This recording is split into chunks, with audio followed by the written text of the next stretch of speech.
In an ancient world, long before the rise and fall of empires, before pyramids kissed the skies and cities towered over plains, humanity walked hand in hand with violence and corruption. According to the book of Genesis, the earth in those days was teeming with life, but not with goodness.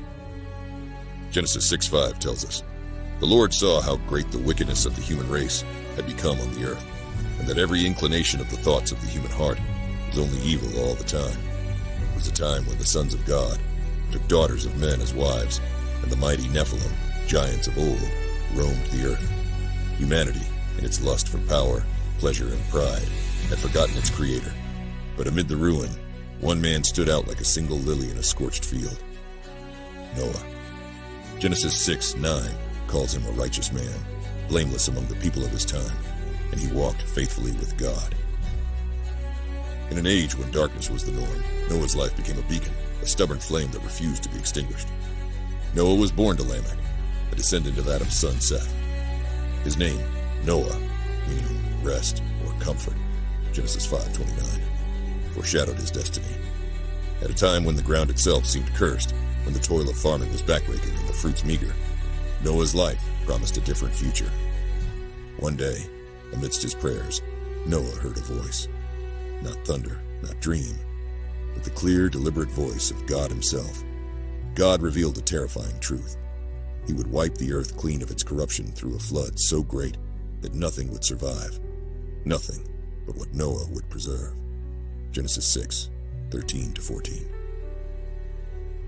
"Build an ark," God commanded.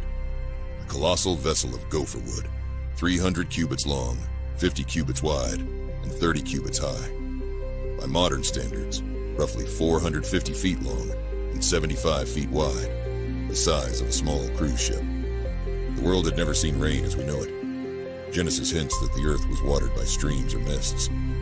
So the very idea of a flood seemed madness. Imagine it. A righteous man, hammering and sawing under the open sun. Skeptical neighbors laughing at the absurdity. Children mocking him. Merchants jeering, "Where's the water, old man? Build your ship on dry land, will you?" But Noah obeyed, silently, diligently, for decades. Some believe up to 120 years based on Genesis 6:3. He labored alongside his sons, Shem, Ham, and Japheth. The ark became a symbol, a last hope for life and salvation. God instructed Noah to gather animals, 2 of every kind, male and female. Birds, creeping things, beasts of the field, all would find refuge inside the ark.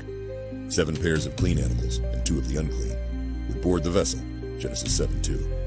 A detail often missed, but rich with symbolism, for clean animals would later be offered in sacred sacrifices. And then came the day. Dark clouds thickened, the heavens trembled, the fountains of the great deep burst forth, and the windows of heaven were thrown open.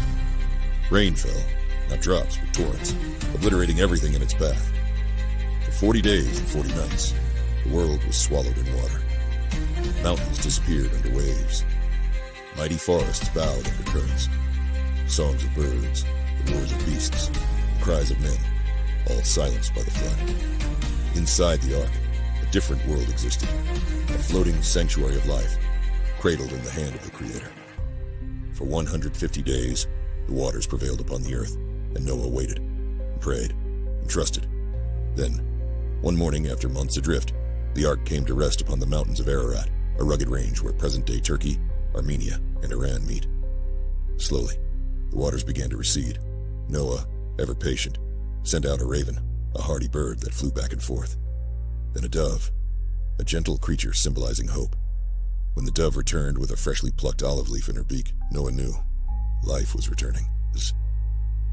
Soon after, the ark's doors opened. Imagine that first breath of fresh air, the vibrant greens pushing through the softened mud, animals leaping into the dawn, and Noah standing barefoot on the renewed earth, eyes lifted to the heavens. The first thing Noah did was not build a house, nor plant crops, but erect an altar. He offered burnt sacrifices to the Lord, a sweet aroma that pleased God. In response, God made a covenant, not just with Noah, but with all of creation. "Never again will I destroy all life with a flood," he promised. As a sign of this eternal vow, God painted the first rainbow across the sky. Genesis 9:13-17. To this day, every arc of color after a storm is a whisper from that ancient covenant, a reminder that mercy still triumphs over judgment. Noah's story did not end there. He and his family repopulated the earth. Noah became a man of the soil, planting vineyards. In his old age, a controversial moment arrived. He drank of the wine he made, became drunk, and lay uncovered in his tent. When his son Ham saw him in his vulnerable state and mocked him, it set off a chain of blessings and curses that would ripple through generations. Shem, from whom the Semitic peoples descended, was blessed. Japheth, symbolically representing expansion, was also favored. But Ham's son, Canaan, was cursed, a foreshadowing of future conflicts between the Israelites and the Canaanites. Noah lived 350 years after the flood and died at the age of 950. Genesis 9:28-29. He had witnessed a world destroyed and reborn. He had carried the weight of obedience when all others scoffed. He had planted seeds of life in ground once drenched with death. Please subscribe to our channel and press the bell for notifications of our newest videos. Make sure to like the video, comment your thoughts, and share it with your friends and family. Thank you for watching.